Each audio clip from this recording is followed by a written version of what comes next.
What does it mean to say, I am? Is consciousness an accident of biology?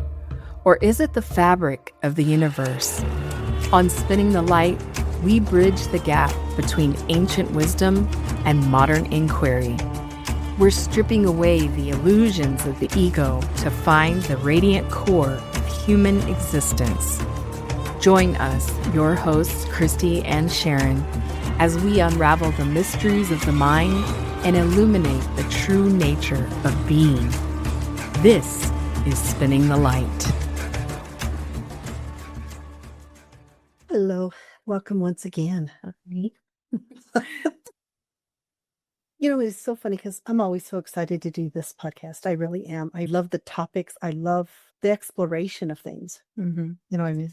Yeah, well, like we said, these are the conversations that we have at home all the time. And it's the thing that we get excited about, I think, because it's such an integral part of who we are and how we show up in this world. We were talking last week, and I think just kind of going along with it's kind of like building blocks. And there's this separation that I think a lot of people are feeling. And this separation of us versus them, my way is the right way, your way is the wrong. All of those conversations that take place. And I think when we do that, we create this separateness. But I think we create the separateness because I think we are conditioned to it. I think from the time we are little, there's the have and the have-nots. Mm-hmm. There's my way and their way. There's my way of believing. There's their way of believing. It's all of these things. It's always this duality also, I think, within ourselves of, I feel like I have a connectedness to this, but I'm not supposed to have a connectedness to this because I was conditioned to be connected to this, whatever that is. So even if, say, you're connected to, say, this kind of church, but you really go by this other church and you feel it resonates with you, but I can't do that church because it's not this church. I think it's just all of these thoughts and stuff that go on. We get caught up in these patterns, and it's understandable because that's how we were raised. A lot of the time we stay within a specific paradigm because that was the foundation we were given. And there's nothing wrong with that. I think that it's always, it's wherever you start. There's just this ability, though, to grow from that. And it's not a negative.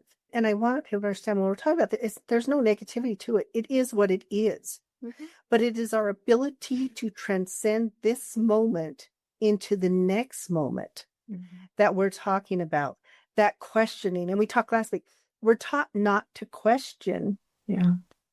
We're taught not to have that curiosity. Yeah. But that's why it's important to have these conversations, because I think a lot of the time we are left feeling alone and we see ourselves as separate because we see ourselves oftentimes as not worthy, all of those things. And then it creates this disconnect. Almost like an invisibility, and I think that because of that, we have people out there who really struggle, who shouldn't have to struggle, especially if we understand that we are more connected in that commonality. Because I study psychology, Carl Jung is a really founding father in psychotherapy, and he talks often about the collective unconscious. And so I'm just going to read because it's much easier to do that. I'm sorry, my cord's bugging me back there. The collective unconscious is a component of the deepest unconscious mind, formulated that is shared by all human beings rather than being unique to an individual. It is genetically inherited, not learned, and consists of universal, ancient patterns, symbols, archetypes, and influence thought, behaviors, and emotions across cultures. And it's different than our personal unconscious, because our personal unconscious is our own. Those are our own memories. Mm-hmm. Okay. You can call them repressed memories, or you can just call them memories, but those are those own that. But the collective unconscious is universal, forming a common psychic base for all mankind. That's that connectedness he was talking about, that there is a connectedness in all of the stuff that we do. It was really interesting. Jung believed that myths, legends, and religious beliefs from different cultures often resemble each other because they are driven by these shared ideas, archetypes, images, or whatever that is. It is about that. So when we're talking about that collective unconscious, we're talking about the same thing when we're talking about the subconscious and we're talking about consciousness. Consciousness is our awareness. Consciousness is our awareness to others, not only to ourselves, but to others. Mhm. And that connectedness within that commonality that we have. Exactly. That's what I was about to say, is just that's the defining thing of our connection and commonality. And, when we have that ability to connect and to do that on that thing, first off, we're not going to feel alone because we're going to feel we are connected to something, and we're connected to something greater than me. Hmm. And it's interesting because we're always identifying ourselves outside of and separate from that love that is, when we talk about a source or a divine being, we talk about unconditional love. And when we see ourselves as separate from that, that is what creates that duality. That's what creates that us versus them feeling. It goes into trying to one up one another and having this competitive way of looking at things. And I think that it makes the whole world suffer in that way Absolutely. when we see ourselves as separate from that love. And I think that when people are seeing that take place, you'll feel it in here, even if it's not about you, Mm-hmm. even if you're watching it play out in somebody else, you'll feel it in here because that's that consciousness. That is that piece that is saying, this is not okay. And we talked about integrity, that integrity of when we see and we feel that that's that integrity, that consciousness in us saying, this is not right. To treat people as less than is never okay because there's no human being that is less than the next human being. Yeah. But we are conditioned to look for differences because differences, if we are divided, we can be conquered. If we are united, there's nothing that can stop the human race from continuing to transcend and to become a better version of what we are right now. Mm-hmm. And making the world better as a whole. Absolutely. Mm-hmm. And I think, too, when we're talking about that and we're looking at those ideas that we've been taught, I know it can be scary sometimes to think something different than what I know. Yeah. But I think when we start looking at that consciousness, when we start looking at that connectivity, we then will feel the presence of God, all, universe, and source energy, whatever you call it, Allah, whatever it is, you will feel that and you will know that we are a part of something greater. Yeah. It just amazes me, the suffering that we have that we don't have to have, but it is all due to conditioning. And that is somebody who wants something from somebody else. They must condition them first. Mm-hmm. You can tell, when you go within, like you said, you feel that in here, when something isn't right. That is your alignment with your true intention. Yes. It's telling you. Yes. And then if I have that, then I have to ask myself, what becomes my moral obligation? Mm-hmm. What becomes my moral obligation? Not because of even someone, outside of you, but to honor what I Yes. feel within myself is right. Yes. So in that moral obligation may be me having more of an awareness of the people I encounter. How do I treat them? Mm-hmm. Do I treat them with kindness? And I think when you said that about that unconditional love, I think we get so caught up in this idea of love being that we talk about this human love. So we talk about familial love. We talk about the love between partners, love of friendship. But I think there's a greater love, and that is love for humanity. It is love for humans, Mm-hmm. and not just humans, but it is love for everything that the Creator has made. Yeah. How do we honor and love those things and understand that everything has a purpose and a place in the grand scheme of things? I know for me, I feel like that one of the places that I'm able to do that the most is in nature. Yes. If I'm outside in nature, whether it be a hike or we're out by the ocean or that, if I can sit in that stillness and just feel what's happening around me, the sounds of nature, there is a feeling that it creates in here. And that heartfelt resonance that I can feel that like exude from me when I take the time to really pay attention. And I think that's the thing. It's that, I shouldn't say inability, but it's that thing of not being taught to take that time to be silent, to pay attention. And within those moments of silence, I think that is where we have more of that connectivity with the Creator. Yeah, I think when we're doing that, we're not sitting there in judgment of something. We're just letting things be. And it's so interesting because, it's kind of like when you think of the power of the ocean or how long the trees have been here. All of those things, Earth is so old. Mhm. And in that, there's power in it. But when you're out in nature, you feel the power, but what you feel more is the gentleness, the inviting of it. You feel the life. Yes. That's what exists in us too. That life force that connects us all. Yes. But once again, we get caught up in this duality of the conscious world, so to speak, this narrative that's being played out in front of us, that oftentimes, because we're so busy becoming complacent to it, we're not even active participants in our life anymore. We are simply becoming complacent and doing the same. It's like that Groundhog Day thing, you know what I'm saying? Yeah, So yeah, I think there is some of that. exactly. I think that when we're able to really go within and feel that connection, it makes a huge difference in how we interact in our daily lives. Mm-hmm.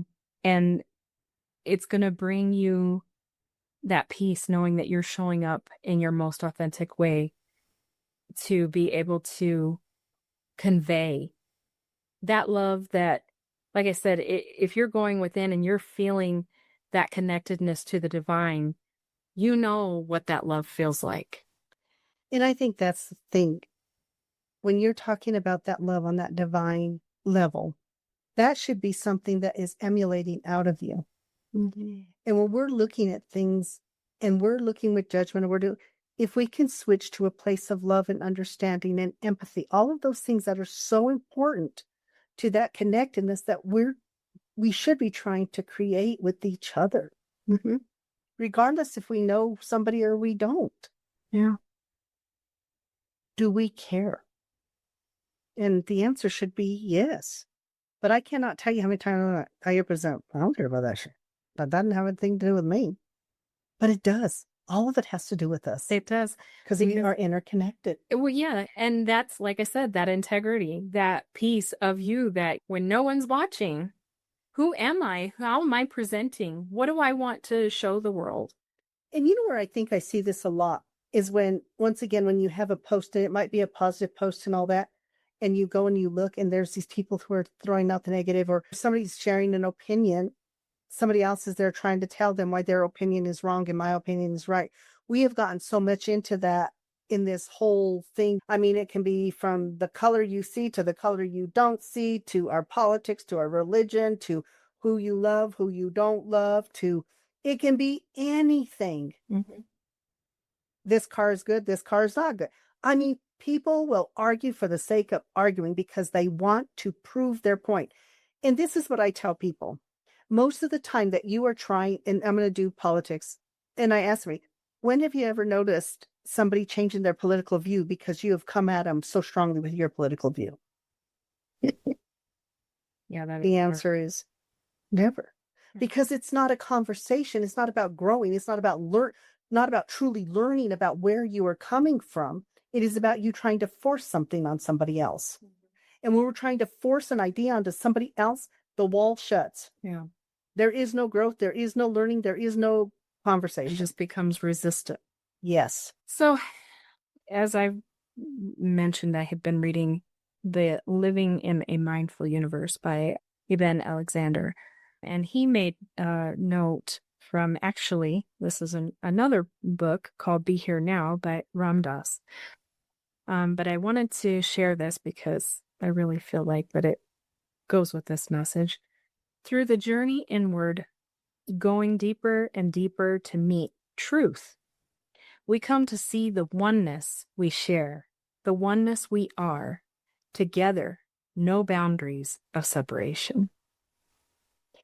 And when I recognize the life in someone else and that commonality that I have with that, then through my acts of compassion, empathy, and understanding, acceptance, I'm able to emulate that love that we talk about, that is a spiritual growth. Yes. And in there is also forgiveness. Yes.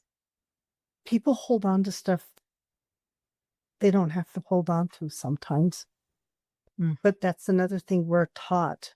Sometimes we think that if we do it, then somehow we're validating something, and it really doesn't.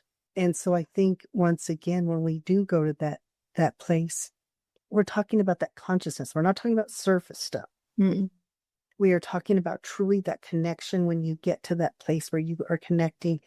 And sometimes it's fleeting because it can be overwhelming because it's very powerful. So it's not like there are some people maybe who stay in that state more or a lot or whatever. But I know when you have that, it is a very overwhelming feeling. And it's like you want to hold on to it, but it is fleeting because of the power of it. Yeah. It's almost too much. Yes. Yeah. Our society has made us believe that when we see ourselves as separate, I think that it has created that lack of, how we've talked about the intuition, that inner knowing. Well, if we don't have that inner trust, we have a hard time with that guidance that we have inside us. Well, and I think when we are not trusting our own intuition, which is it's our compass. Yeah. It keeps for safety even and for so many things. But we don't trust that intuition within us. So therefore I don't trust myself to make judgment, to make informed decisions, so to speak. But then what happens is when I don't have that internally, I do not have it externally. So even when I feel like I might be trusting of someone, I'm not trusting of them. Because how can I trust something external to me when I'm not even, and we think we're trusting external things. But they're only guiding it. And we're doing that because we don't know where to go. We don't know what to trust. So we're going to trust whatever is out there. And that's when you get into this thing of having more manipulation or whatever that is that happens with people. That intuition, that voice is so important to us. I think that this, even this podcast is a good demonstration of that, because I feel like we can sit there and second guess ourselves because we think we don't have certain credentials behind our name. We haven't studied this or that or whatever. But I think that there are many people, everybody's on a journey. And I think that everybody's at a different place of learning. And I think it's good to have these conversations because even if I am not an expert on whatever in particular, neuroscience or whatever, I think that we still each have something to offer through the experiences that we have. Those shared experiences are important. And I think just having these conversations helps us to delve deeper into why are we here? And what is this? What is the purpose? What is it that we want to accomplish? And what do we want to show every day? And what else is out there? What else is, what are the things we don't know that we still have to explore? And I think that is really the thing of having the conversations simply invite that curiosity. Yes. You know, I'm curious. Wow. Or I never thought of it that way. What does that mean? What does it mean to me? And sometimes they'll say, well, that really doesn't resonate. Okay. That's good too. Yeah. And I think a lot of times through, and like I say, a lot of times through religious context, you'll feel that point driven home of that separation, which is interesting. It's ironic because you really go to a place of faith to feel closer to God or whatever you want to call it.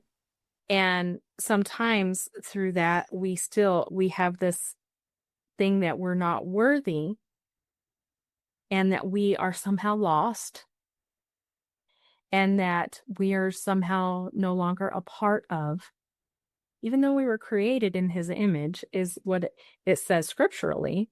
If you believe that, how can we be separate from that love? Exactly. But I think once again, it comes to that thing. And even when we look at religions, and that's why we have so many religions now and so many churches, because I don't believe what this one said. So I'm going to go create my own church. And then my church is better than your church. It's just crazy. Each person is going to find where that church resonates with them. It's not a competition. No. We should all be looking for spiritual growth. And if you find your spiritual growth in a church, that is fantastic. If you find it out in nature, that is fantastic. If you find it in a book, that is wherever you find it. The thing is knowing that there's a place for you. Yeah. So we do not feel alone because we are all part of the Creator. Exactly. Another quote from Living in a Mindful Universe: the guru is within us all. You are the guru. The guru is perfect because it's a perfect mirror, because there's nobody here. The great teacher beyond all duality resides within. That's interesting because, like I said, we a lot of times think, well, if I'm not an expert on this or that, then I can't trust my inner knowing. But I think what's interesting is we are all an expert on love. We're all also an expert on pain because everybody has suffered. But I always tell them when I come and my clients are there and we're talking about expertise, I always tell people the only expert on you is you. You are the only expert on you. I don't care how many studies have been done or this, that, and the other. I don't care. You are an expert on you.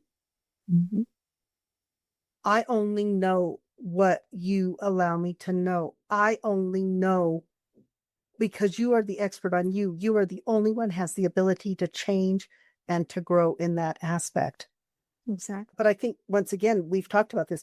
People are looking to somebody external to them, some expert, some new study, some new medicine, some new this, some new that, to make me feel better, be better, and to not feel invisible. Yeah. Always seeking outside validation.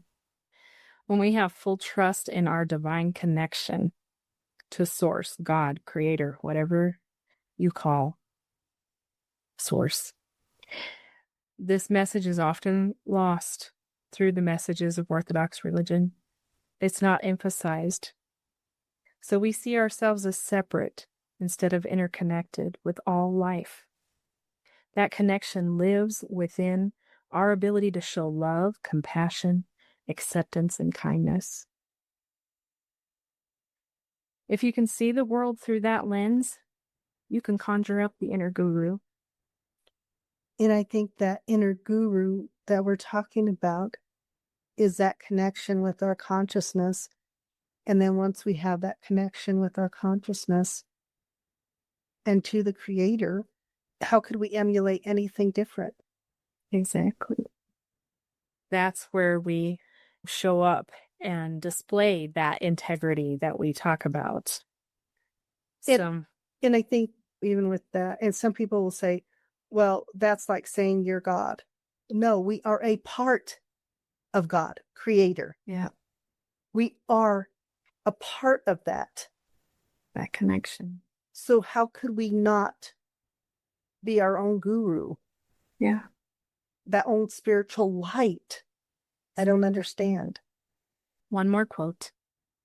As you find the light in you, you begin to see the light in everyone else.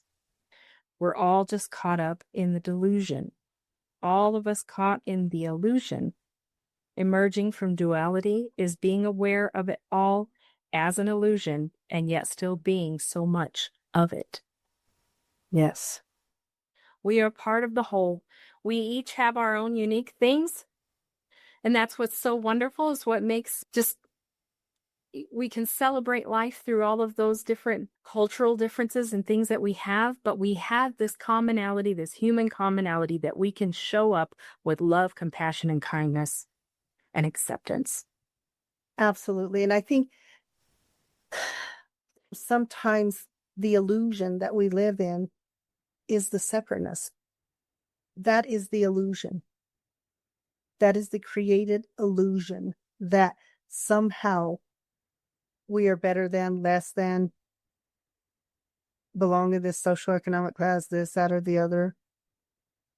That's the illusion. Yeah. But the truth is, we are all a light. And we have the ability to emulate that light. And when people come around us and they feel it, and they know it, it sparks their light. Yeah. And once again, spinning the light is about that. It's about getting to that place where you don't feel like you are invisible or alone. Where you, even if there's not a human being around you, if you can tap into that consciousness, you will feel that love through the distance. Mm-hmm. You will know it is radiating for you. And it's a wonderful feeling. It is.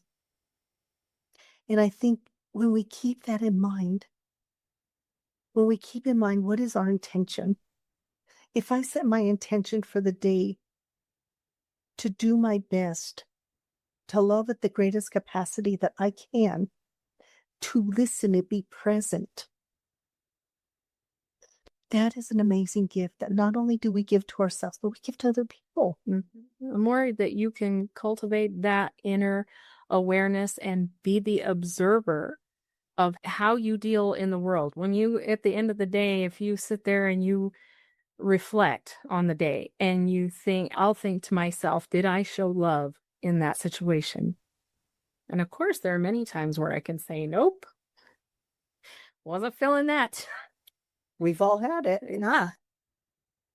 And that's what it is. It's not one-upping somebody. It never is that. It's identifying that we all have those moments where we're just spot on. And then we have those moments where it's like, well, that didn't go the way I wanted it to. Mm-hmm.